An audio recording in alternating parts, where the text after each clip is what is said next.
Welcome to my channel friends. నేను ఈ ఛానల్లో HTML, PHP అండ్ MySQL చెప్తాను అండ్ రాబోయే సెషన్స్లో యాప్ డెవలప్మెంట్ కూడా చెప్తాను.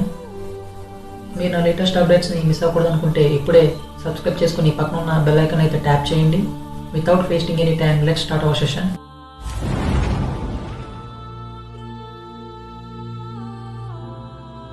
సో ఫ్రెండ్స్, నేను ఈరోజు ట్యూటోరియల్లో అయితే HTML యొక్క బేసిక్స్ చెప్తాను. సో HTML బేసిక్స్ ముందుగా తెలుసుకోవాలంటే ముందుగా మనకి కొన్ని రిక్వైర్మెంట్స్ అయితే కావాలి. సో అదేంటి అంటే, సో ఒక వెబ్సైట్ని అయితే డిజైన్ చేయాలి అని అంటే మంచి ఎడిటర్ అనేది మనకు అవసరం. So most of the users వాడేది Notepad++.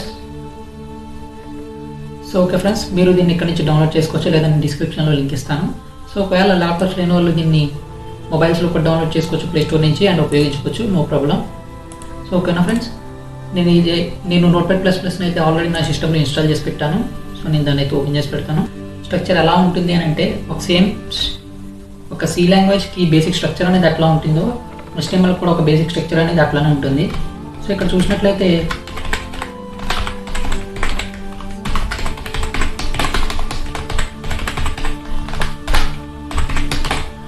చూసినట్లయితే నేను ఒక HTML ట్యాగ్ని ఓపెన్ చేసి అండ్ క్లోజ్ చేశాను. క్లోజ్ చేసే ముందు / ఉపయోగించాలి.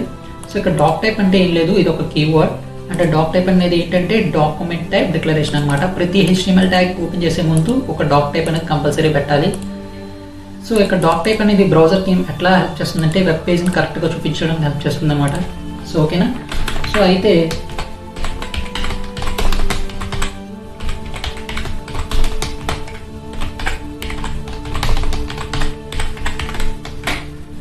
ఓకేనా ఫ్రెండ్స్, ఇక్కడ చూసినట్లయితే నేను ఒక హెడ్ ట్యాగ్ని ఓపెన్ చేసా, క్లోజ్ చేశాను, అండ్ బాడీ ట్యాగ్ని ఓపెన్ చేశాను అండ్ క్లోజ్ చేశాను. సో ఇలాగా ఈ యొక్క HTML డాక్యుమెంట్ పేజ్లో ప్రతిదాన్ని మీరు ఏ ట్యాగ్ని అయితే వాడాలనుకుంటున్నారో ప్రతిదాన్ని ఓపెన్ చేసి క్లోజ్ చేయాల్సి ఉంటుంది. సో అయితే ఒకసారి స్ట్రక్చర్లోకి వెళ్ళే ముందు, ట్యాగ్స్లోకి వెళ్ళే ముందు ఒక వెబ్సైట్ని అయితే చూద్దాము. సో ఓకే, ఒక వెబ్సైట్.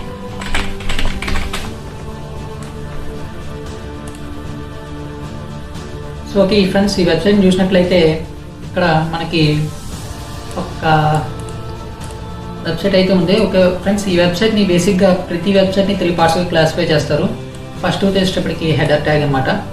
సో ఇక్కడైతే మెనూ బార్ ఏదైతే ఉందో దీని అంతని హెడ్డింగ్ అని కాల్ చేస్తారు అనమాట, హెడర్ అని కాల్ చేస్తారు. అండ్ విజిబుల్ పార్ట్ అంటే యూజర్స్ వాడేటువంటి పార్ట్ ఏదైతే ఉందో దాన్ని content part or body part అంటారు. అండ్ లాస్ట్ ఎండ్ పార్ట్ వచ్చేటప్పటికి ఫూటర్ పార్ట్ అని కాల్ చేస్తారు ఫ్రెండ్స్. సో మెయిన్గా ఒక వెబ్సైట్ అనేది క్రియేట్ చేయడానికి 3 పార్ట్స్ అనేది చాలా అవసరం. సో అయితే మనం ఒక బేసిక్ స్ట్రక్చర్ని అయితే క్రియేట్ చేసాం ఇక్కడ ఓపెన్ చేసి. సో ఇక్కడ సేవ్ చేసే విధానంలో కరెక్ట్గా చేయాలి ఫ్రెండ్స్. ఏ మిస్టేక్ చేసినా మీకు వెబ్ పేజ్ అనేది కనిపించదు. సో ఆ సేవ్ చేసే విధానం ఎలా అంటే, సేవ్ as అని క్లిక్ చేయండి ఫైల్లో, అండ్ నేను ఇక్కడ డెస్క్టాప్ అనే ఫోల్డర్లో దాన్ని సేవ్ చేస్తున్నాను. సో సేవ్ చేసేటప్పుడు మీ పేజ్ అనేది విజిబుల్ అవ్వాలి కాబట్టి మీరు దాని ఇండెక్స్ అనే నేమ్తో సేవ్ చేయండి. సో ఇండెక్స్ డాట్, ఇక్కడ మీరు చేసేటువంటిది HTML పేజ్ కాబట్టి .html అనే ఎక్స్టెన్షన్తో దాన్ని సేవ్ చేయండి. సో నేనైతే ఆల్రెడీ దీన్ని సేవ్ చేసి పెట్టాను.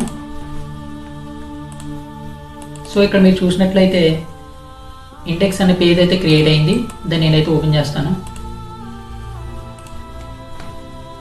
సో ఇక్కడ చూసినట్లయితే పేజ్ అయితే ఓపెన్ అయింది, కానీ బ్లాంక్గా ఉంది, ఎందుకంటే మనం ఏ కంటెంట్ అయితే ఇప్పుడు వరకు యాడ్ చేయలేదు. సో ఒక బేసిక్ స్ట్రక్చర్ని అయితే ఇట్లా క్రియేట్ చేయొచ్చు. మీకు ఇక్కడ బేసిక్ స్ట్రక్చర్ క్రియేట్ అయిన తర్వాత వైట్ పేజ్ వచ్చిందంటే మీ యొక్క స్ట్రక్చర్ కరెక్ట్ అని అర్థం. సో ఓకేనా. సో ఓకే, ఇందులో అయితే మెయిన్ ట్యాగ్స్ ఈరోజు అయితే నేను కొన్ని 3 ట్యాగ్స్ అయితే చెప్తాను. So input types and types of button and header tags అనేటువంటి చెప్తాను నేను. అండ్ రాబోయే సెషన్స్లో అయితే నేను HTML and CSS and PHP, MySQL, JavaScript కూడా చెప్తాను. సో HTML అండ్ CSS వచ్చేటప్పటికి ఫ్రంట్ ఎండ్కి అయితే వాడుతూ ఉంటారు, అంటే ఒక లేఅవుట్ని డిజైన్ చేయడానికి ఈ రెండింటిని వాడుతూ ఉంటారు. అండ్ బ్యాక్ ఎండ్కి వచ్చేటప్పటికి సర్వర్ సైడ్ వచ్చేటప్పటికి PHP అండ్ MySQL వాడుతూ ఉంటారు. అండ్ లిటిల్గా JavaScript కూడా వాడుతూ ఉంటారు. సో అయితే టుడే సెషన్లో మనం ఒక 3 ట్యాగ్స్ అయితే చూద్దాం. సో మెయిన్ ట్యాగ్ ఏం లేదు, మెయిన్గా 3 ట్యాగ్స్ ఏం చెప్పాలనుకుంటున్నానండి. సో ఫస్ట్ వచ్చేటప్పటికి హెడర్ ట్యాగ్ చూద్దాం. సో హెడర్ ట్యాగ్స్ అనేవి, హెడింగ్ ట్యాగ్స్ అనేవి చాలా టైప్స్ ఉంటాయి. సో మెయిన్గా వాడేటువంటి ట్యాగ్స్ ఏంటంటే H1. సో ఇక్కడ ఏంటంటే హెడింగ్ ట్యాగ్స్ అనేది మీకు టెక్స్ట్ యొక్క సైజుని పెంచడం కానీ తగ్గించడం కానీ చేస్తూ ఉంటాయి. సో సో H1 అనేది ఏంటంటే అన్నిటిలో కల్లా పెద్ద సైజ్ అనమాట. సో ఇక్కడ నేను ఒక టెక్స్ట్ అయితే రాస్తున్నాను. సో దీన్ని అయితే సేవ్ చేశాను. అండ్ పేజ్ని రిఫ్రెష్ చేస్తే మనకు 2 ట్యూటోరియల్స్. సో మనకి ఇక్కడ ఏమి ఎందుకు కనిపించలేదంటే ఇక్కడ మనం ఇచ్చేటువంటి స్ట్రక్చర్ అయితే తప్పైంది. సో అందుకే మనకి ఏం కనిపించలేదు. సో ఎప్పుడు కూడా స్పెల్లింగ్ మిస్టేక్ అనేది కూడా HTML డాక్యుమెంట్లో స్పెల్లింగ్ మిస్టేక్ అన్నది ఉన్నదంటే మనకి పేజ్ అనేది చూపించదు. సో ఇక్కడ చూసినట్లయితే H1 ట్యాగ్లో ట్యూటోరియల్స్ అనేది అయితే డిస్ప్లే అయ్యింది.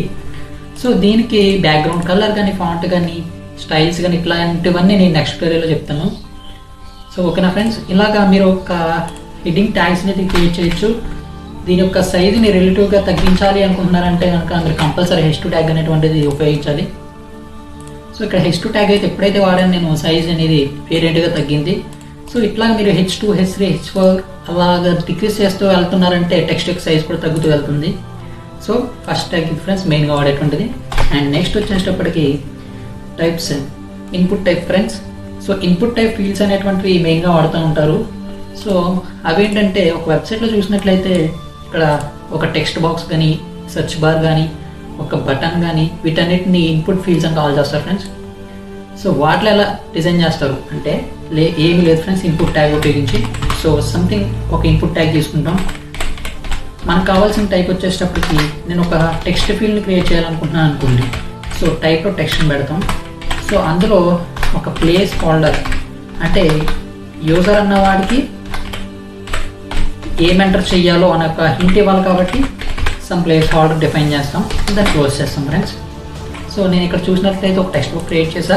దాని యొక్క టైప్ వచ్చేసి టెక్స్ట్, ఇన్పుట్ టైప్ అది, అండ్ ప్లేస్ హోల్డర్ వచ్చేసి ఈమెయిల్. అయితే దీన్ని అయితే నేను రన్ చేస్తాను ఫ్రెండ్స్. సో రిఫ్రెష్ చేసినట్లయితే ఇక్కడ ఒక టెక్స్ట్ బాక్స్ అయితే క్రియేట్ అయింది విత్ ప్లేస్ హోల్డర్ ఈమెయిల్ అనమాట. సో ఎప్పుడైతే యూజర్ అన్నవాడు ఇన్పుట్ ఇస్తాడో అప్పుడు ఈమెయిల్ అన్న కీవర్డ్ అనేది ఏమవుతుందంటే డిజేబుల్ అవుతుంది. సో అందుకు మనం ఇక్కడ ప్లేస్ హోల్డర్ అనేటువంటి కీవర్డ్ అయితే వాడడం ఫ్రెండ్స్. సో అట్లాగా మీరు ఇన్పుట్ టైప్స్ ఎన్నైనా క్రియేట్ చేయొచ్చు. సో బటన్ అనేది కూడా ఒక input type friends. So button ఎట్లా క్రియేట్ చేస్తారు అని అంటే సో ఏం లేదు ఫ్రెండ్స్, టైప్లో బటన్ డిక్లేర్ చేస్తారు అండ్ ప్లేస్ హోల్డర్ ప్లేస్లో ఇన్స్టెడ్ ఆఫ్ ప్లేస్ హోల్డర్ వాల్యూని డిఫైన్ చేస్తారు. సో సేవ్ చేయండి. సో ఇక్కడ చూసినట్లయితే ఒక బటన్ అయితే క్రియేట్ అయింది, దాని యొక్క వాల్యూ ఈమెయిల్ అనమాట. సో ఓకేనా, ఇట్లా అయితే మీరు ఒక బటన్స్ని క్రియేట్ చేయొచ్చు. ఇట్లా ఎన్ని బటన్స్ అయినా క్రియేట్ చేయొచ్చు ఫ్రెండ్స్. సో ఓకే ఫ్రెండ్స్, ఇలా ఎన్ని బటన్స్ అయినా క్రియేట్ చేయొచ్చు. ఒకవేళ రేడియో బటన్ కావాలనుకుంటే type radio, or check box కావాలనుకుంటే టైప్ వచ్చేటప్పటికి చెక్ బాక్స్. ఇలా ఎన్ని టైప్స్ ఆఫ్ బటన్స్ అయినా క్రియేట్ చేయొచ్చు ఫ్రెండ్స్ మీరు. సో ఇక్కడ చూసినట్లయితే ఒక radio button and check box button create అయింది. సో ఇట్లాగా వీటికి స్టైల్స్ అనేవి అప్లై చేస్తూ పేజ్ని అయితే డెవలప్ చేయొచ్చు. వీటికి స్టైల్స్ అనేవి ఎట్లా అప్లై చేయాలనేది నేను నెక్స్ట్ ట్యూటోరియల్ అయితే కంపల్సరీ చెప్తాను ఫ్రెండ్స్. మిస్ అవ్వకుండా ఉండాలంటే సబ్స్క్రైబ్ అవ్వండి. అండ్ థర్డ్ ట్యాగ్ వచ్చేటప్పటికి మోస్ట్ ఆఫ్ ద డెవలపర్స్ వాడేటువంటి important tag friends, div tag. So ఏంటి డివ్ ట్యాగ్? సో డివ్ అనేది ఏమీ లేదు ఫ్రెండ్స్, పర్టికులర్ ఒక సెక్షన్ అయితే డిఫైన్ చేస్తూ ఉంటుంది. అయితే ఈ సెక్షన్లో ఈ ప్రతి డివ్ ట్యాగ్కి మనం ఒక క్లాస్ నేమ్ అయితే ఇవ్వాలి. సో ఈ క్లాస్ నేమ్ ఎందుకు ఉపయోగపడుతుంది అంటే ఈ క్లాస్ నేమ్ వల్ల మనం ఆ డివ్ ట్యాగ్లో పెట్టిన ఎలిమెంట్స్ అన్నిటికి మనం ఏం చేయొచ్చు అంటే సిఎస్ఎస్ పెట్టచ్చు. సిఎస్ఎస్ అంటే ఏం కాదు ఫ్రెండ్స్, అంటే ఒక బటన్ యొక్క స్టైల్ కానీ టెక్స్ట్ బాక్స్ యొక్క సంథింగ్ లైక్ సో ఇలాగ అనమాట వాటి యొక్క ఎలిమెంట్స్ని డిస్ప్లే చేసే విధానాన్ని మనం ఇంప్లిమెంట్ చేయొచ్చు ఫ్రెండ్స్ యూజింగ్ సిఎస్ఎస్. సో ఒక డివ్ ట్యాగ్లో మనం ఎన్నైతే డిక్లేర్ చేస్తామో స్టేట్మెంట్స్ని, ఆ స్టేట్మెంట్స్ని అన్నిటికీ ఒక ఈ క్లాస్ నేమ్ ఉపయోగించి మనం అయితే స్టైల్స్ని యాడ్ చేయొచ్చు. సో అందుకు most of the developers div tag అయితే ఉపయోగిస్తూ ఉంటారు HTML డాక్యుమెంట్లో. సో నేను దీన్ని నెక్స్ట్ ట్యూటోరియల్లో అయితే ఎక్స్ప్లెయిన్ చేస్తాను, ఎందుకంటే ఇది CSS రిలేటివ్ కాబట్టి.